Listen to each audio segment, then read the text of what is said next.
Bagi anak-anak, sebelum kita mulai pelajaran kita, ada baiknya kita berdoa dulu. Berdoa dimulai.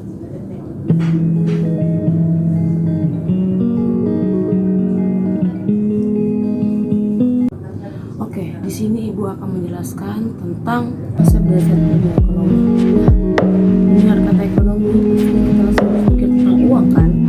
Ternyata uang adalah sebagian ekonomi yang sangat luas. Ilmu ekonomi juga dibangun karena adanya dua sebab akibat yang dilandaskan pada masyarakat.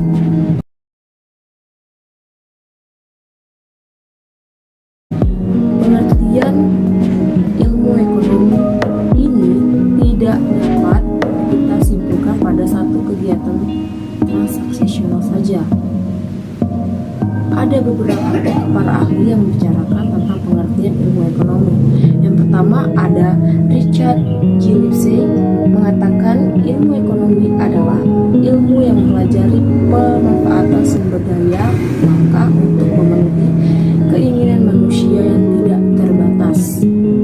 Nah, yang kedua ada Muhammad Hatta. Ilmu ekonomi adalah ilmu yang mempelajari proses-proses tercapainya kesejahteraan dan keadilan sosial dalam suatu masyarakat. Tapi dapat kita simpulkan, ekonomi mengandung elemen masyarakat dan sumber daya dan juga tujuan ekonomi. Oke, sampai sini penjelasan Ibu. Ada yang mau bertanya? Tidak ada? Oke, akan Ibu lanjutkan kembali. Bagian ilmu ekonomi ada tiga. Yang pertama adalah ekonomi deskriptif. Apa itu ekonomi deskriptif?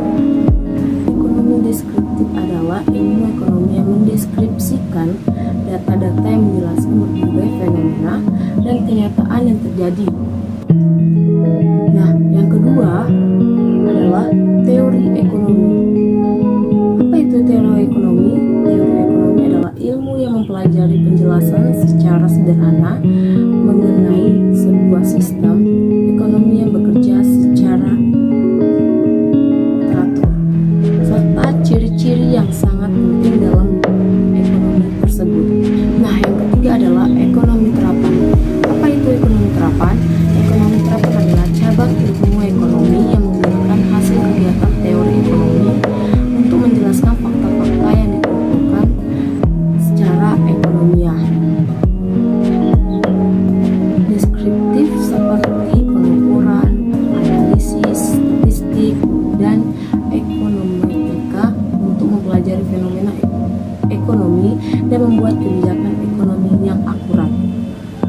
Masalah ekonomi terbagi menjadi tiga pokok, yaitu menentukan barang dan jasa yang harus diproduksi.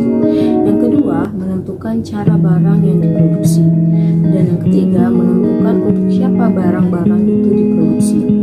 Nah, adalah masalah kelangkaan atau kekurangan sebagai akibat dari ketidakseimbangnya antara kebutuhan masyarakat yang relatif tidak terbatas dengan pokok-pokok atau faktor-faktor produksi yang tersedia dalam masyarakat yang relatif terbatas. Kegiatan manusia di masyarakat ada tiga, yaitu kegiatan produksi, kegiatan konsumsi, kegiatan perdagangan, dan kegiatan pertukaran. Nah, di sini juga saya akan menjelaskan tentang keterbatasan sumber ekonomi. Sistem ekonomi yang dianut oleh suatu perekonomian ada dua hal yang terkhusus yang pasti dihadapi, yaitu pertama, keterbatasan sumber-sumber. Yang kedua adalah masalah kependudukan. Semua kebutuhan manusia yang semakin beragam diawali dengan jenis kebutuhan sederhana, namun sebagai homo economicus, keinginan manusia tidak terbatas.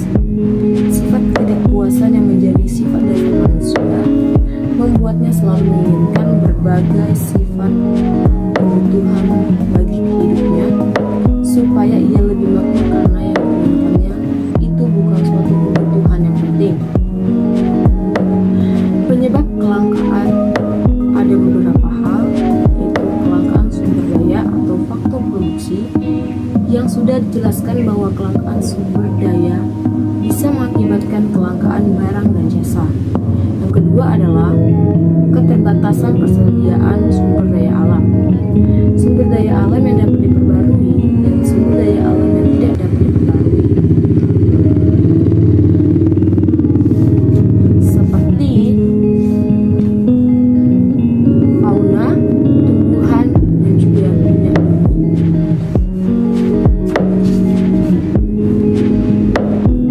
Yang ketiga adalah keserakahan manusia. Sifat manusia yang serakah bisa mengakibatkan kelangkaan barang dan jasa. Yang keempat adalah pertumbuhan penduduk yang cepat. Yang kelima adalah bencana alam. Yang keenam, lambatnya perkembangan teknologi tertentu dan juga perbedaan letak geografis. Di sini saya juga akan menjelaskan tentang sifat-sifat teori ekonomi. Yang setiap teori ekonomi mempunyai 4 unsur, yaitu 1. Variabel. Variabel adalah suatu faktor atau besaran yang nilainya dapat mengalami perubahan dan merupakan unsur yang penting dalam setiap teori. Sifat variabel dibedakan menjadi 2 jenis, yaitu variabel endogen, yaitu variabel yang sifatnya diterangkan dalam teori tersebut. Yang kedua adalah variabel eksogen. Variabel eksogen adalah variabel yang mempengaruhi variabel endogen, tetapi ia ditentukan oleh faktor-faktor yang berada di luar teori tersebut. Yang kedua adalah asumsi. Membuat asumsi atau pengisulan merupakan salah satu syarat penting dalam membuat teori dalam ilmu sosial, karena tanpa asumsi sangat sulit untuk menjelaskan sifat-sifat yang berhubungan di antara berbagai variabel. Oke, Ibu akhiri penjelasan hari ini.